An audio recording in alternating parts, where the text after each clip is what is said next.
Hier, on a dit que le Kohen sautait sa mère tête à Moudbet en bas.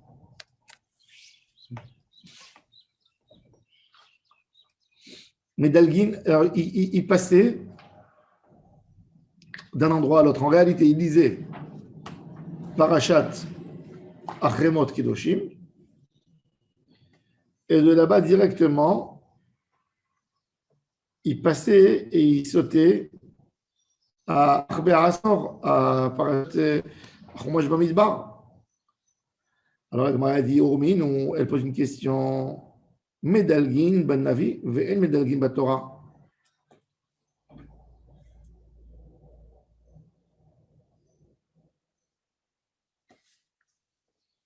Alors, il te dit, on saute dans le Navi, on peut passer d'un livre à l'autre, d'une paracha à une paracha, mais dans la Torah, non. La Kajia, Kan birde shi yafsik et Turgeman, Kan birde shelo yafsik et Turgeman. Pourquoi on ne saute pas?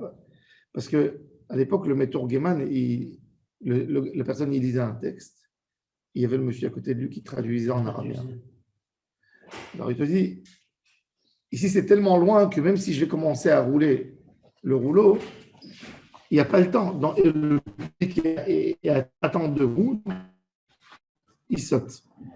Donc, on a dit, mais sur ça, verra la katane medalgim banavi, ve'en medalgim batoravad, kama medalek birde shelo yafsik haturgeman. Justement, pour ne pas arrêter ce moment-là que le Turgeman, il dit, bon, j'attends moi aussi, on n'arrête pas. Et là, c'est beaucoup. Abatora klalo, amaraba et la kaché, kan binyan echad, kan bishne inyanim. La Gemara, elle répond plusieurs réponses. On va voir après lequel est la halakha. Elle dit, on saute pas, on saute dans un sujet, oui, mais pas dans deux sujets. C'est-à-dire, tu passes pas, tu dis pas, on parle de Pessah, allez, maintenant je passe à Korbanot. Non. Mais si c'est dans le même sujet, il parle de Kippour. On parle de Kippour. On a fait Kippour, toutes les harayot de Kippour. On a parlé du jour de Kippour, de Parashat Achremot. Qu'il y a là-bas tout le sujet du Saïr, là. Alors, on passe à Arbe Asor, qui est le sujet de Kippour. Mincha, on lit harayot, oui.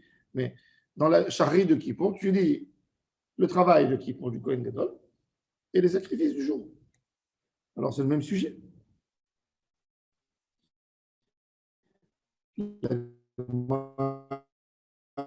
Elle dit on voit que même tout ça, ça veut dire on est médaillé qu'un peu pour ne pas interrompre le Meturgeman, mais s'il a besoin de s'arrêter, ça veut dire il faut rouler pour arriver dans un endroit. Là, de toute façon, le Meturgeman, il savait, il n'y avait pas comme aujourd'hui les rouleaux faciles, etc. Ça prenait du temps. Donc, pourquoi tu as le droit de sauter du livre de Vaïkra au livre de Bamidbar? Le Navi de Shne Maassar, là c'est un chidouche. Le Radak aussi le ramène. Il y a un livre qui s'appelle Tré Asar. Il y a là-bas en dedans 12 prophéties.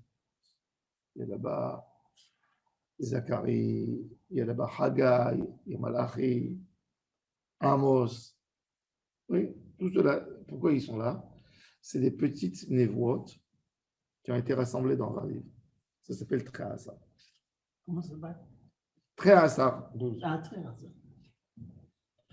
Alors il dit, mais dans ce Navi de Tré Asar, on peut, parce que le livre est petit. Ou Bilvat, chez l'Oïdaleg, Misof Asaf, tu n'as pas le droit de revenir en arrière. Alors on a appris encore une halakha. Pardon, Vatania, excusez-moi, ce n'est pas une question, excusez-moi. Vatania, Medalgim Batora Beyan Echad, ou Benavi. Il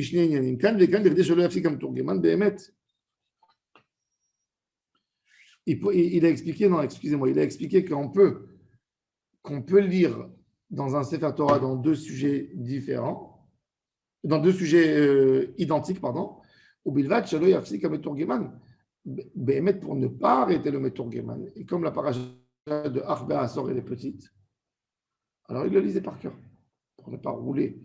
Et puis dès lors, aussi l'importance de Torah Tzibur. Il peut lire par Oui, cœur. c'était un rapport Bah interdit de lire par Non, cœur. et il dit plus que ce que je vous ai dit est écrit dans mon livre. Ne croyez pas que le livre il a un problème. Comprenez rien que c'est parce que je n'ai pas envie de vous prendre le temps.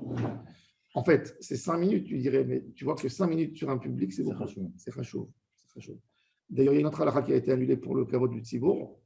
C'est qu'à l'époque, tu n'avais pas le droit de mentionner un texte écrit dans la Torah oralement. Dvarim shebirtav, iyata rashai, les omeram, be'alpe. Dvarim shebirtav, iyata rashai, les omeram. Et chachamim, mishum torah tzibour, c'est quand le rabbin il voulait dire une dracha et pas tout le monde connaissait le texte.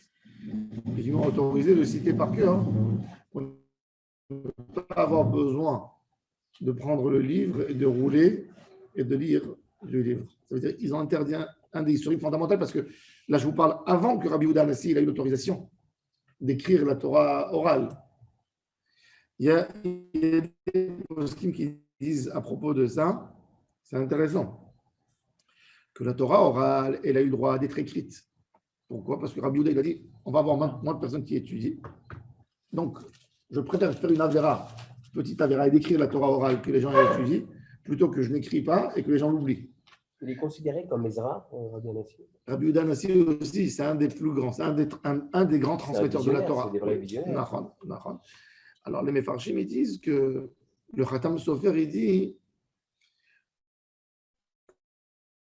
que la partie de Torah chez Béalpé, elle a été autorisée.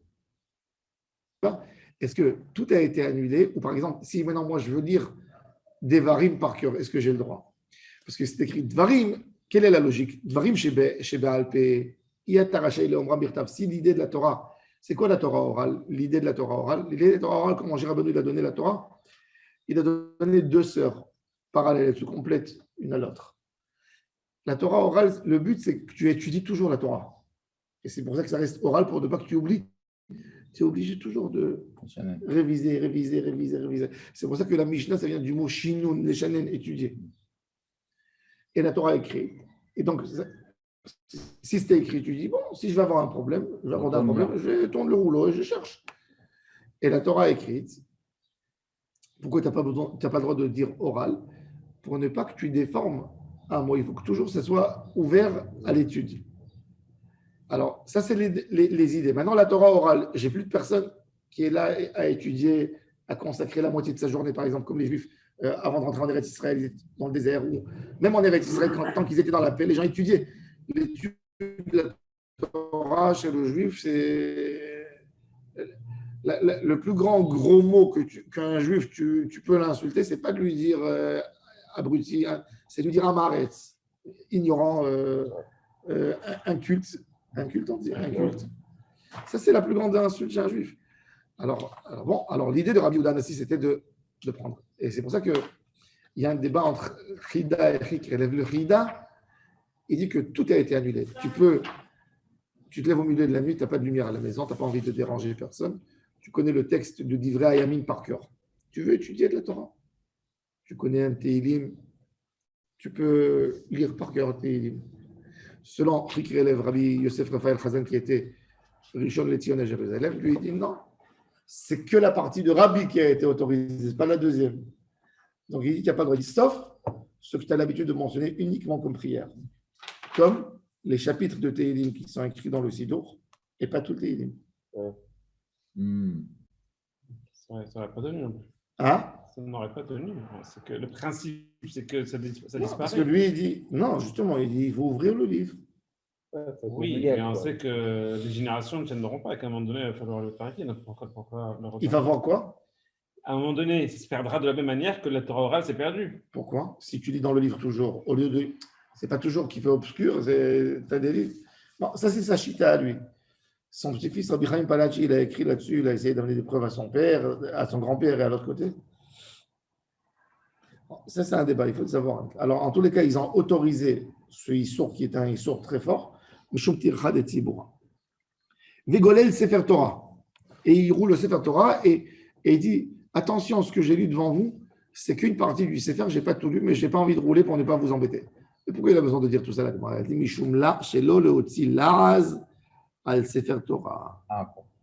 Parce qu'ils vont dire, les gens ils vont dire, ce Sefer Torah, il n'est pas saoul. Ouais.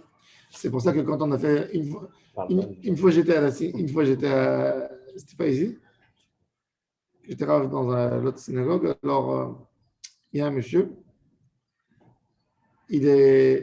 chacun il avait offert son Sefer Torah, il y avait 10 Sefer Torah à la synagogue. Et, bref, il a son Shabbat Ratan et ils sont trompés. Ils ont sorti un autre. Le gars, il a voulu renverser la synagogue. Alors il a dit, moi, quand mon fils il monte, il est Ratan, il monte dans mon Sefer que j'ai amené sur... et rien, vous me faites sortir l'autre. Vous me faites sortir l'autre. J'ai dit non. On ne fait pas sortir pour ne pas que les gens ils disent que le premier Sefer, il n'est pas celui. Il me dit, alors moi, je vais annoncer à tout le monde. Je dis, non, la il est pareil. Le las du Sefer Torah, c'est dans l'idée, c'est pas... Il n'y a pas, on ne fait pas sortir. Et le caveau du Sefer Torah, si tu l'as fait sortir, tu dis tout. Sauf s'il y a une erreur. Sauf s'il y a une erreur. Il a fait un autre Shabbat la même semaine. Quand il fait le déchir, il dit maintenant il n'est pas saoul.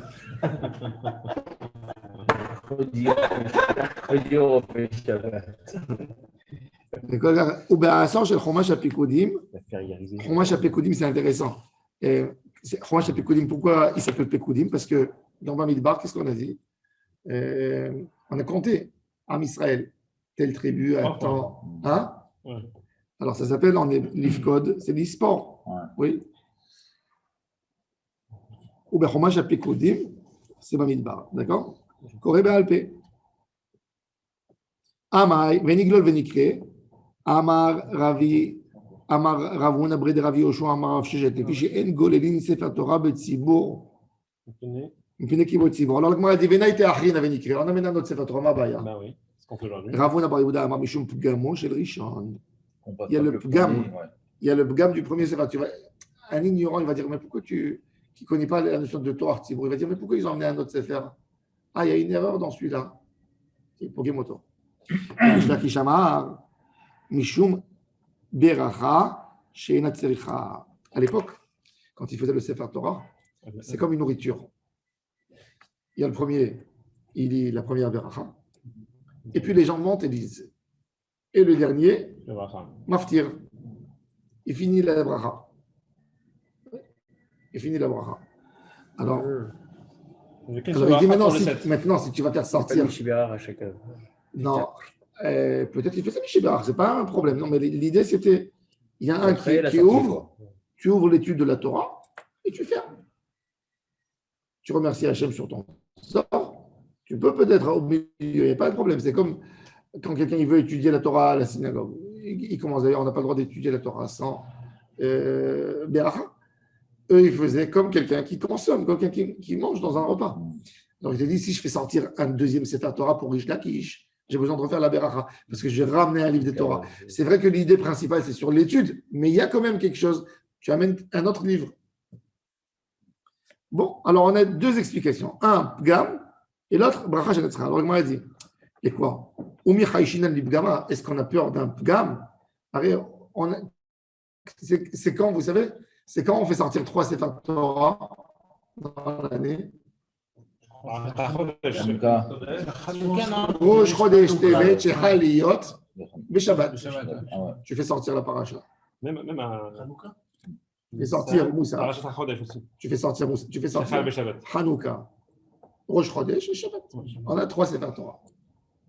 Alors la Gemara dit Viens, Rav Yitzchak Nafaha, Rosh Chodesh Tevet Shechaliyot Beshabbat, ויהי 3 תורות וקוראים. אחת בעניין של יום ואחת של ראש חודש ואחת של חנוכה. Alors la Gemara dit תלת הגברי בתלת הספרי לקפגמה. חד גברה בתרי ספרי קפגמה. Quand tu fais 3 hommes différents, chacun il dit dans son sefer, tu as raison, il n'y a pas de pgam. Oui. Mais un texte qui est censé être lu par un monsieur, il y a un pgam. Un pgam, c'est quand je sors un sefer Torah, j'ai un problème, je vais chercher le deuxième. Mais là, d'emblée, on sort 2 sfarim. Là, dès le départ, on sort 2 sfarim. Donc, on ne peut pas dire que c'est parce qu'il y a un pgam. Parce que si je sais qu'il y a un pgam dans non, mais un monsieur, il lit le Kohen Gadol, il lit tout, lui. Il lit tout. Il ne fait pas monter personne. Oui, mais on sort deux sphères. Alors, Si on sort deux sphères, on montre deux sphères. Oui, mais il a ouvert. Ça veut dire, il lit un texte. Qu'est-ce qui se passe? Et le monsieur, il va dire, mais dis-moi, dans le Sefer, il n'y a pas toute la Torah écrite. Pour ça, allez, je vais te donner un exemple. Tu sais que il faut savoir qu'à l'époque. Quelqu'un dans la synagogue va penser que sur le Sefer, il y a pas. Non, à l'époque, déjà, le Christ existe. À l'époque, Oui. il y a le Christ. Déjà, c'est 69 ans avant la destruction du temple. Avant Jésus, il y avait, tout le monde disait tous les matins les Aseret Diberot. On disait les Aseret Diberot. C'était une partie intégrale de la prière. Quand il y a eu Jésus qui a commencé à dire à ses croyants, il suffit, soyez juifs dans vos cœurs, respectez les 10 commandements, le reste qu'ils arrêtent de commenter. Qu'est-ce qu'il lui a fait? Il a voulu séparer, éloigner les gens des Chachamim. Il a dit les 10 commandements. Il a dit voilà la preuve. On lit le matin les 10 commandements. On ne lit pas le reste. L'essentiel, c'est les 10 commandements. Respecte ton père, fais Shabbat. Ils ont annulé les 10 commandements. Ah, pour pas qu'il y ait d'amalgame. Et de cette idée-là, il y a des communautés qui ne veulent pas que les gens se tiennent debout. Parajat Yitro. Sur ça, ils se basent. Maintenant, nous, on dit justement, pour rappeler Mahamad Ar-Sinaï, on se lève de la même manière qu'un Israël était tendu, était debout pour recevoir la Torah. Bah, nous aussi. Est-ce que lorsqu'il y a 3 parachas, on a l'obligation de sortir les Sefer Torah dans l'ordre dans lequel on va la lire?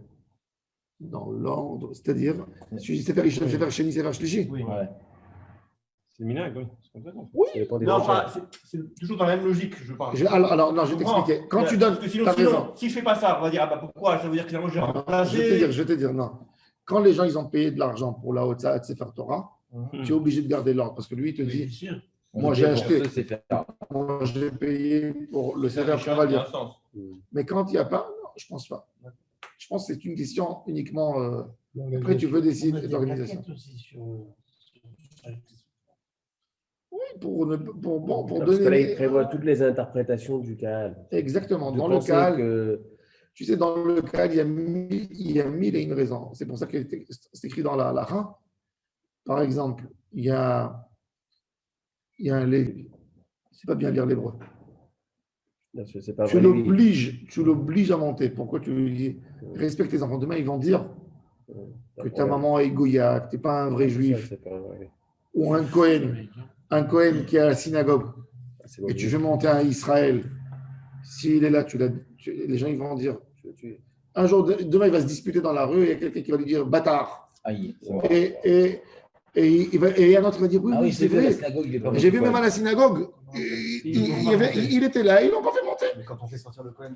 Alors, il sort dehors, il est sorti. Il n'est pas là. On peut interpréter de la même façon. Non, il est sorti. Il est sorti. Mais je ne l'ai pas contesté devant lui. Et même dans ça, il y a beaucoup qui ne sont pas d'accord avec tout ça.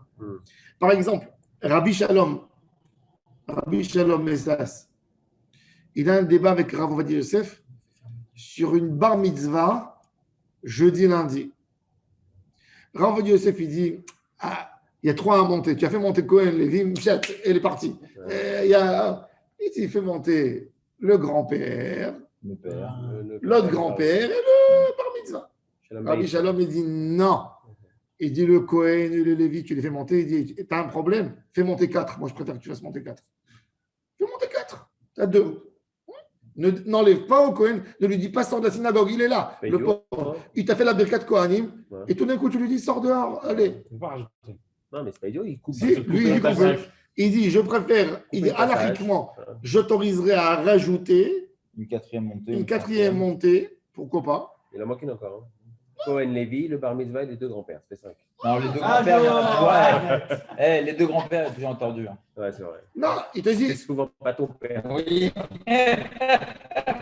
Il te dit, je préfère. Pourquoi il dit 4 et pas 5? Pour ne pas que les gens ils disent. Il dit, y a pas, les gens ne vont pas confondre. Ils ne vont pas dire que c'est Rosh Chodesh. Il dit, ma baya, quelqu'un il veut monter à la Torah encore. Le gars m'a les barouillés. Il te dit, Mossif, c'est pas que Shabbat. Il te dit, fais un Mossif. Il dit que la Kedusha du Yom, elle dépend du nombre de montées. Si 3 c'est faire Torah, et que j'en sors 4. Il va nous faire des calculs à comptable. J'en sors 4. Personne ne pourra dire c'est lequel qui passe sous. Mais pourquoi tu fais ça? Mais pourquoi mais de toute façon, tu vas pas sur Il la. veut piéger le gars. Un manque de cas faire des jeux. À partir du moment où il y a un doute. Toi, t'es pas conseiller fiscal? Non, mais quand tu prends la crainte de Mais quand tu prends un sefer, Oui, mais tu lui fais quand pas tu de prends un carotte, sefer, quand tu prends un sefer, tu le laisses c'est un manque de sans carotte. le lire, c'est un manque de respect pour le sefer. Tu l'as fait sortir, c'est pas. Bon. Oumevarech, il fait maintenant la Gemara, elle reprend le texte de la Mishnah qui fait 8 berachot sur le Sefer Torah. Tanu Rabbanan, à la Torah, Kidel chez Mevarchin Bebet HaKnesset. Comme on a l'habitude de faire à la Torah, à la Shabbat. À la Avoda, à la Odaa, à la Mechilat Aravon, Ketikna. C'est quoi Ketikna? Comme qui est écrit aussi. Mechilat Aravon, c'est Melech Mochaim Vesoleach. Quand on dit la Ravonoten, voilà, on a l'habitude de dire. Qui pour on le fait? Vers la Migdash, Baruch Ata Hashem à la Migdash. Vers la Kohanim, vers Israël, vers Shara Tefila. Tanu Rabbanan. C'est quoi vers la Shara Tefila? C'est quoi? Quelle formule il disait le Kohen? C'est précieux pour savoir qu'est-ce qu'il disait. C'est les moments les plus sacrés de l'armée Israël. Et de là, tu vois hein, que c'est une. Il a écouté, regardez les mots, comment les mots sont comptés. Alors il dit Rina, Tehina,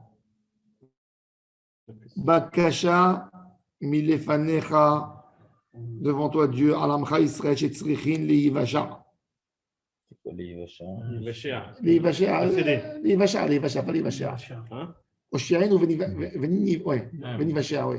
L'Ivasha, je crois qu'il n'y a pas de différence. Ah, qu'on leur envoie la. Qu'on soit délivré. Qu'on soit délivré. D'accord. Ok.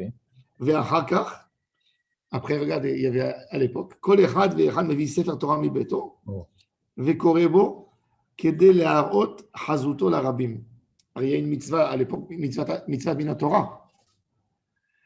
Il y a une mitzvah de chacun écrire un Sefer Torah. Ve'ata, kitvu lachem, et Ashira azot, Rambam, dans Sefer HaMitzvot, il a mentionné, Rambam, dans Sefer HaMitzvot, il a mentionné cette mitzvah ta'aseh, chacun d'écrire un Sefer Torah. Le Rosh, Rabbeinu Asher Ben Yechiel, il a annulé, il a écrit qu'aujourd'hui, comme on ne connaît pas les parachot Petuchot et Setumot, quand c'est écrit P et sa mère, quel espace il faut laisser dans le Sefer Torah, on n'a pas une certitude à 100%. Donc il te dit, il n'y a pas une mitzvah d'écrire, je ne connais pas bien la mitzvah du Sefer Torah comme il faut, comme il se doit. Donc on n'est pas tôt d'écrire un Sefer Torah parce qu'on a un Sefer, je ne vais pas écrire deux Sefer Torah, un comme ça et un comme ça. C'est pas Rashi, il y a des filines encore. On peut m'obliger. On peut te dire, vas-y, Yereshama, il va dire, alors il dit, vaut mieux aujourd'hui, pour faire la mitzvah Ktivat Sefer Torah, d'acheter des livres de Gemara et de Halachot et des Chumashim et les mettre dans les synagogues à la disposition des gens. Ça fera plus de Torah. L'idée de la Torah, c'est écrire un Sefer Torah pour que tu puisses étudier toi et tes enfants à la maison. Alors il dit, suis le raisonnement. Aujourd'hui, on a écrit, poser des livres dans les. C'est intéressant.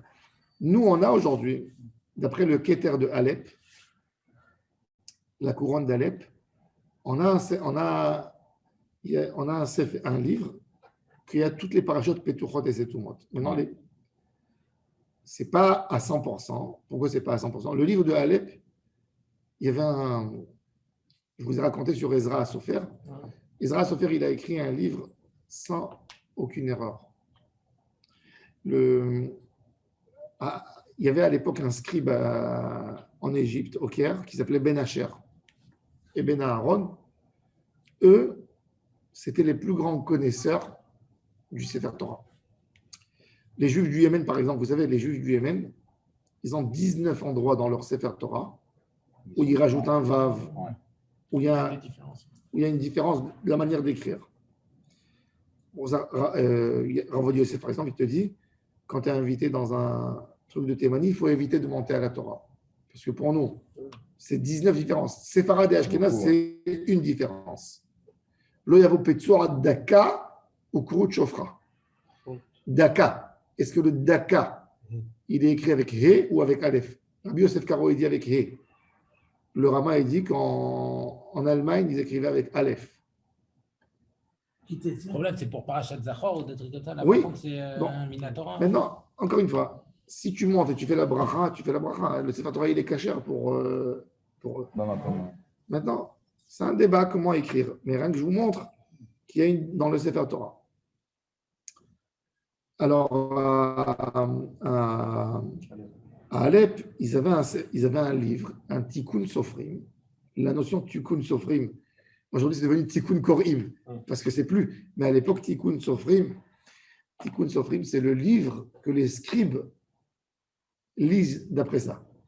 Rabbi Moshe Isserlich, c'est intéressant, pour l'info. Le Rama, il a écrit une lettre, il était jeune quand Rabbi Yosef Karo est décédé, plus jeune que Rabbi Yosef Karo. Il écrit à Rabbi Yosef Karo une lettre, il envoie à sa fête une lettre avec de l'argent, et il demande à Rabbi Yosef Karo de lui envoyer un tikkun sofrim d'Eretz Israël qu'ils ont. Il règle juste comment le livre il doit être écrit, pour qu'en Pologne, on en écrit selon ce livre. Ça veut dire, il savait déjà qu'il y avait des problèmes dans la manière. Bon, en parenthèse. Donc, dans le livre de Alep, ils avaient la couronne de Alep, c'est un tikkun sofrim, c'est toutes les lettres, il y a toutes les gariotes, par exemple ça, où tu mets exactement le taram. Est-ce que tu le mets en haut, à la fin? Oui. Par exemple, tu dis va aviv shamar et davar. Aviv en hébreu, c'est aussi le printemps. Qui c'est Shamar? Le printemps, son père. Hein? Alors bon, ceux qui sont Medakdekim, les juifs du Yémen, les juifs d'Irak, va aviv Shamar et davar. Oui. Oui. Ils font ouais. Alors tu fais aviv, il y a aviv et il y a aviv. Comme en arabe, abouy. Oui. Il y a beaucoup de choses dans la Torah, des mots qui se ressemblent, qu'il faut faire une garia, il faut faire un tam. Le tam, quand il est prononcé au début du mot, il va te le faire milé et milera. C'est très important.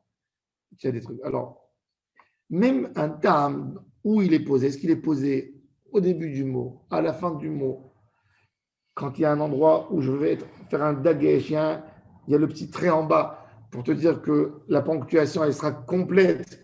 Oui, ce sera un shvannar. Tout ça, dans la couronne de Alep, c'est écrit lettre par lettre. Les Juifs de Syrie, pour eux, cette couronne de Alep, c'était leur joyau. Et c'est pour ça qu'il appelle Keter Aram Tsova. Pourquoi ça s'appelle Alep? Pourquoi il s'appelle Aram Tsova? Parce qu'il y a deux Aram. Il y a Aram Naharaim et il y a Aram Soba.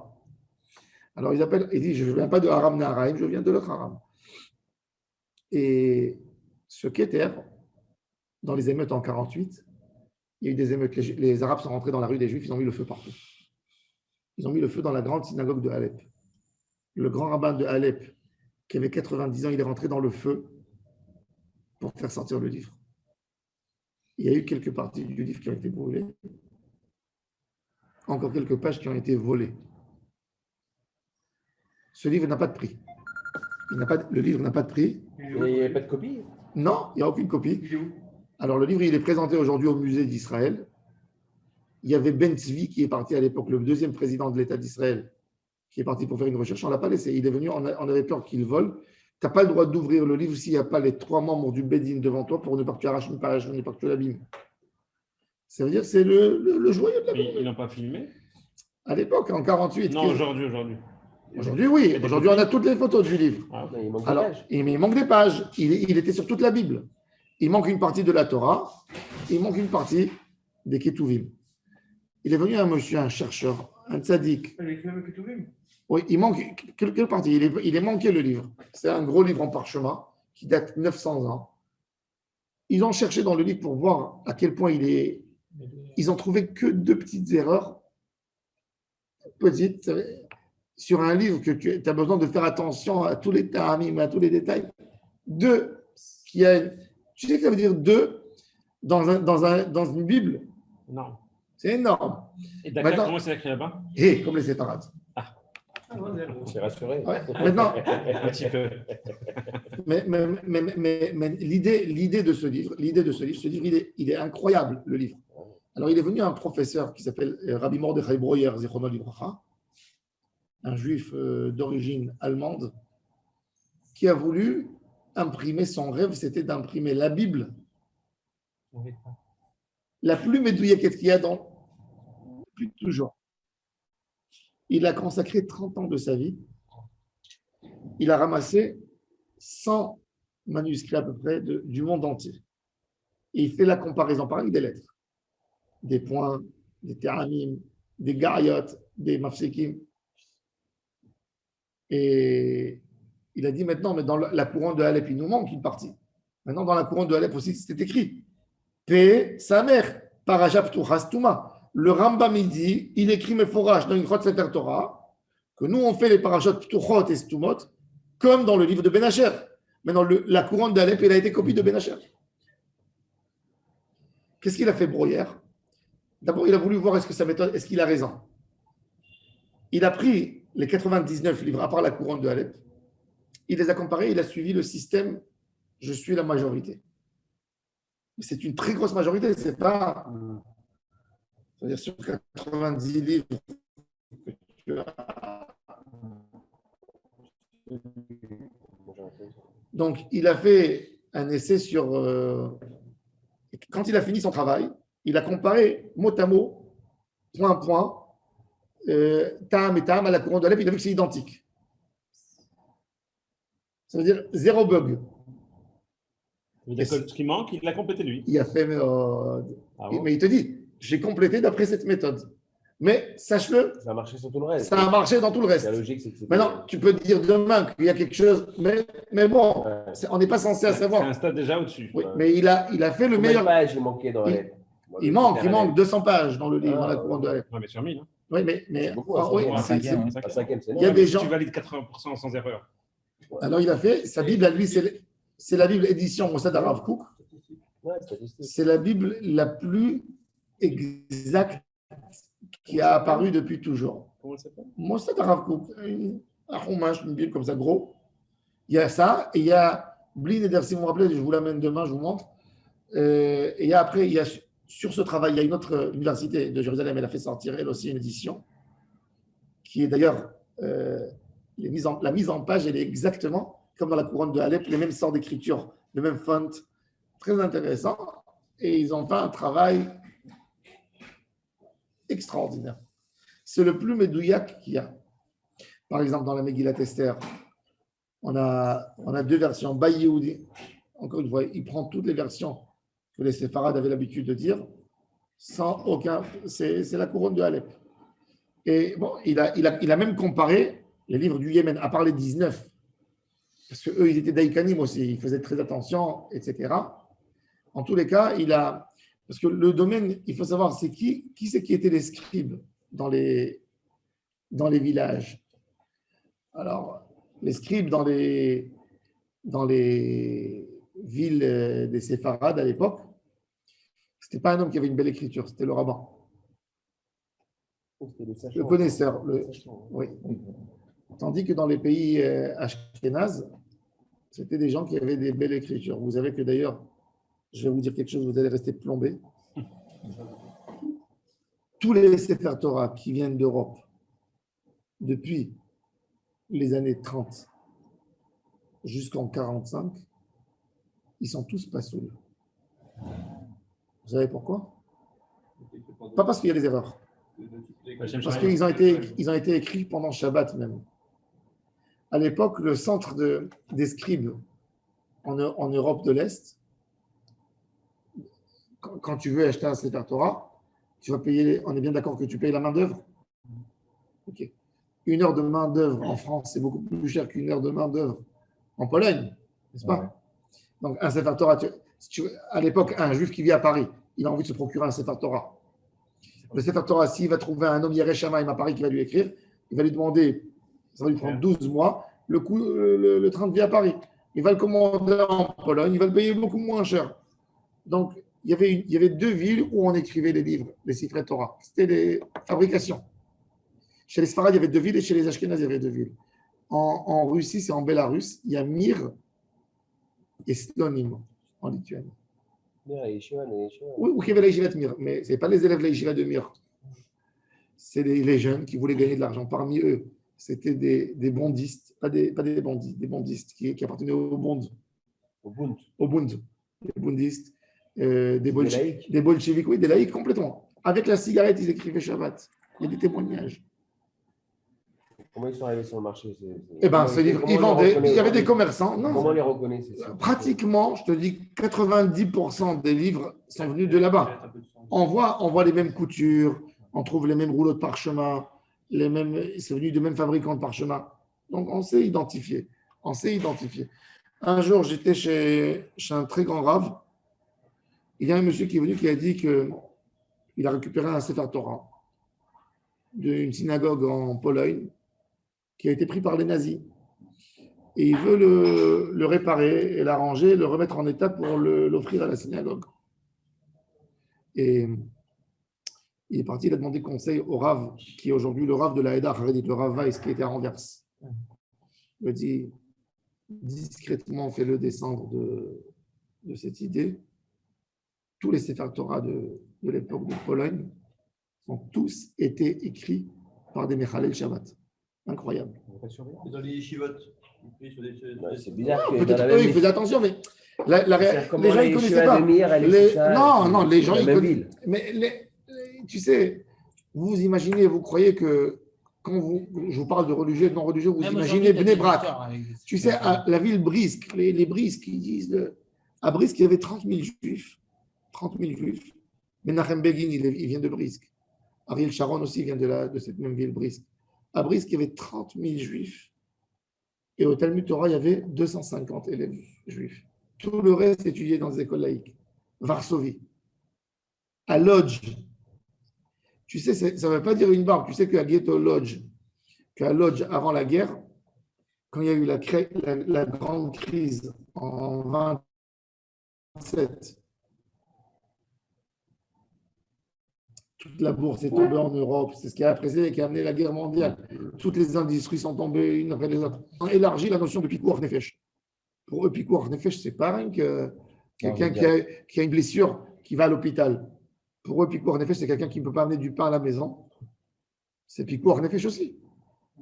Ils allaient travailler Shabbat. Tout le textile venait de Lodz. Il était complètement dans les mains des Juifs, le textile en Pologne. C'est de là qu'ils sont venus après, ils ont amené les Shmates en France. Mais tout, et ils travaillaient Shabbat. Les industries travaillaient Shabbat. Donc, il y avait un monde très perturbé. La Seconde Guerre mondiale, elle a secoué tout. Et bon, mais je vous dirais que les notions, je vous dis, s'il n'y avait pas de guerre mondiale maintenant, encore une fois, no comment, je n'ai pas envie de rentrer dans le détail.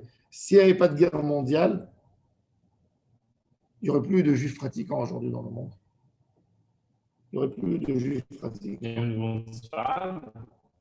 Même dans le monde sfarade, bien sûr. La France est rentrée, elle a occupé la Tunisie. Regarde rien que l'Algérie. Qu'est-ce qui s'est passé en Algérie? Un ravage, un massacre. La France était en 1945 déjà, c'est 70 ans de culture française. À Alger, ils mangeaient tous taref. Ouais. Il n'y avait pas de cache-route. La cache-route, tu trouvais, il n'y avait que les vieux avec les djellabas dans les synagogues, mais complètement détachés entre eux et les enfants. À Meknes, ils sortaient de la synagogue, ils allaient à l'école française. Dr Temsted Zichron Olivar me l'a dit. Ils écrivaient Shabbat. Il me dit, les petits-fils des rabbins écrivaient Shabbat. Ils allaient avec le cartable. Il me dit, mon père, il me racontait, il me disait que quand ils étaient enfants, ils allaient chez la grand-mère et leur disaient, moi, je ne touche pas l'argent Shabbat, mais si vous voulez aller au cinéma, l'argent, elle leur ouvrait la porte et leur disait, voilà, c'est là, prenez ce qu'il faut. Il y avait une déconnexion totale. Le Sifrei Torah, c'était ça. Alors bon, c'était Bagdad et Djerba. Après, dans les années fin des années 30, il y a eu beaucoup de Juifs qui ont fait leur aliyah de Bagdad en Israël. Ils n'avaient pas de Parnassa. Ils sont tous mis à écrire. Israël est devenu un nouveau centre de diffusion J'ai acheté les tefilines d'Israël, partout. Parce qu'il y avait justement, il y avait moins de religieux. Au Maroc, il y avait moins de religieux. Il y avait les jeunes, ils voulaient plus investir là-dedans. Une paire de tefilines coûtait 2 sous. Je suis allé travailler chez les Français, tu parlais la langue, tu touchais 1000 francs par mois. Tout a été perturbé. Un juif au Maroc, il faut savoir, les gens, ils ne comprennent pas l'histoire. Mais quand tu veux comprendre comment ça se fait que tout le monde a lâché, comment ça se fait qu'à Tunis, au Maroc, en 20 ans, ils sont tous devenus Mechalel Shabbat. C'est vrai, les enfants. Tous. Pourquoi? C'est quoi un juif riche au Maroc ou en Tunisie, à l'époque? Il y a 200 ans, 100 ans. C'est un monsieur qui a sa maison, il a 3 hanout, 3 magasins, encore 3 maisons qu'il loue, et il a un petit stock de commerce. Ah, le riche. Quand les Français ils sont venus au Maroc, en Tunisie, en Algérie, ils avaient besoin des fonctionnaires qui travaillent chez eux. Ils ont pris les jeunes qui ont appris la langue. Le gars, il est rentré, il a touché son premier salaire comme un officier en France. Tu pouvais acheter avec un salaire. Non, moi, c'était colonisé. Donc, tout d'un coup, ça, il vient, mais il avait besoin d'enlever sa kippa pour son travail. Et quand il marche dans la rue, les vieux lui embrassent la main. Parce qu'il est français. Quand un jeune, il voit ça, il voit Moïse qui est descendu de la montagne devant lui. Mais oui. Il voit personne, il court à 300 à l'heure. Et tout le monde était derrière, les rabbins étaient choqués, ils ne pouvaient même pas agir. Ils ne pouvaient même pas parler, ils n'avaient même pas la langue pour parler avec les enfants. Le rabbin, il leur parlait d'une guimatria de Rabbi Yaakov Bersera, de Etzraï. L'enfant, il était déconnecté, il n'y avait rien. Il les envoyait, il voyait dans sa tête, je veux être riche, je veux être riche, je veux être riche. L'industrie, elle est rentrée là. Elle a bousillé tout. Tu avais un cordonnier qui fabriquait une chaussure, l'autre, il a monté une usine de chaussures. Tout a changé, tout a été bouleversé. Nous, les Juifs, on a pris un coup. Ça a commencé en Russie. Quand l'industrie, elle a commencé, et il y a eu la démocratie qui a autorisé aux Juifs de toucher tous les métiers que les Goïs touchaient. Il fallait absolument bouffer, rattraper les centaines d'années qu'on était offensés, qu'on était... C'est pas un mouvement.